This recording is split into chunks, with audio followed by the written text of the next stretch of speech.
बिस्मिल्लाहिर्रहमानिर्रहीम। व्यूवर्स, आप देख रहे हैं न्यूज़ टू यू। उम्मीद है आप खैरियत से होंगे। सबसे पहले तो आपका शुक्रिया, जितने भी news to you YouTube channel देखने वाले हमारे दोस्त हैं, भाई हैं, बहनें हैं, अज़ीज़ हैं, रिश्तेदार हैं, जो हमें जानते हैं, जो हमें नहीं जानते, उन सब के हम शुक्रगुज़ार हैं कि आपने न्यूज़ टू यू को पसंद किया और अल्लाह के फजल व करम से जो है वो 30,000 जो सब्सक्राइबर हैं वो हमारे इस यूट्यूब चैनल के हो गए आज। और इसमें आपका हिस्सा है, इस वजह से आपका हम मशकूर हैं। जो ख़बर होती है, जो मालूमात होती है, वो हम आपसे शेयर कर लेते हैं। किसी की मुखालफत या किसी की हमायत हमारा मतमा नज़र नहीं है। इन्फॉर्मेशन होती है, सियासी भी होती है, दीगर इश्यूज़ के ऊपर भी होती है, अवामी भी होती है, आप लोगों के मसाइल के ऊपर भी बात हो जाती है। तो वो उसके लिए मैं जो ख़ुसूसी तौर पर आपका मशकूर हूँ।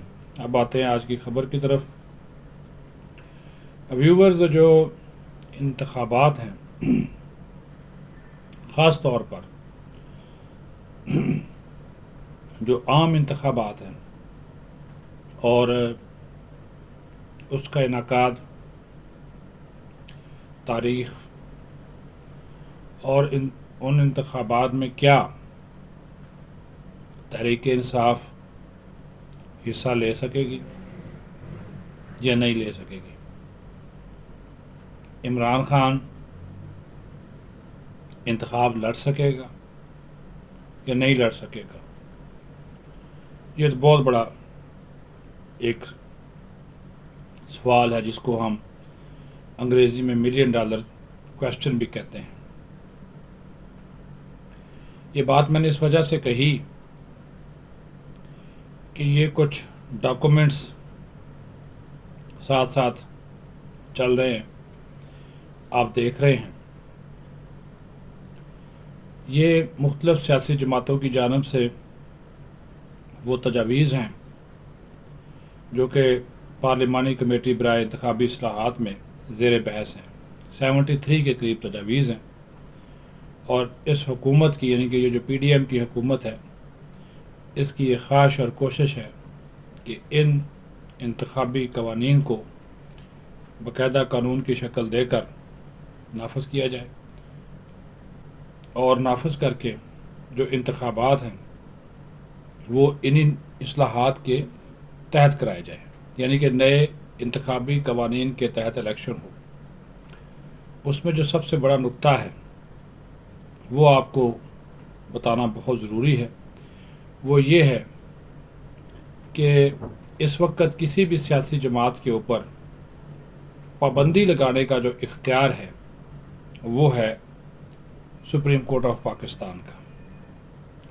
हुकूमत रेफरेंस भेजती है, इलेक्शन कमीशन के ज़रिए भेजती है या बराह रास्त भेज देती है या इलेक्शन कमीशन को आगाह करती है। वो एक लंबा प्रोसीजर है। उसके तहत बहुत मुश्किल है कि किसी सियासी जमात पे आप पाबंदी लगी हो। नई जो इंतखाबी इस्लाहात लाई जा रही हैं उसमें ये इख्तियार सुप्रीम कोर्ट से लेकर पार्लियामेंट को दिया जा रहा है कि किसी भी सियासी जमात पर पाबंदी लगाने का जो इख्तियार है वो सुप्रीम कोर्ट की बजाय पार्लियामेंट का हो। इसके ऊपर पीपल्स पार्टी, नून लीग, JUIF और तमाम जमातें जो हैं वो काम कर रही हैं। तहरीक-ए-इंसाफ को भी इस पार्लिमानी कमेटी में शामिल किया गया है। बैरिस्टर अली ज़फ़र जो सेनेट के रुकन हैं उनको इसमें शामिल किया गया था, लेकिन वो आते नहीं हैं। उन्होंने इसका बाइकाट कर रखा है, लेकिन इसके बावजूद वो इसका हिस्सा तो हैं, लेकिन वो आ नहीं रहे, अपनी आउटपुट या इनपुट जो है वो इसमें नहीं दे रहे। और उसमें यह भी होगा कि सुप्रीम कोर्ट को बाकायदा पार्लियामेंट वजूहात फिर बताएगी कि इन वजूहात की बिना पर पार्लियामेंट ने इस जमात को जो है वो इस जमात पर पाबंदी लगाई। अब वो वजूहात क्या होंगी कि जमात पाकिस्तान की वफ़ादार हो, पाकिस्तान के जो मुरवजा कवानीन और आइन हैं उसकी खिलाफ वर्जी न करे, दिफाई तनसीबात और दीगर जो हमारे रियासती आइनी इदारे हैं उनके ख़िलाफ़ इक़दाम नहीं करेगी। तो वो उस दायरा कार में تو تحریک انصاف شامل ہو جاتی ہے. پھر کیونکہ ان کے اوپر تو سانیہ 9 مئی کا جو کیس ہے وہ مصدقہ ہے، ثابت شدہ ہے. تو یہ اختیار پارلیمنٹ جو ہے وہ لے رہی ہے سپریم کورٹ سے.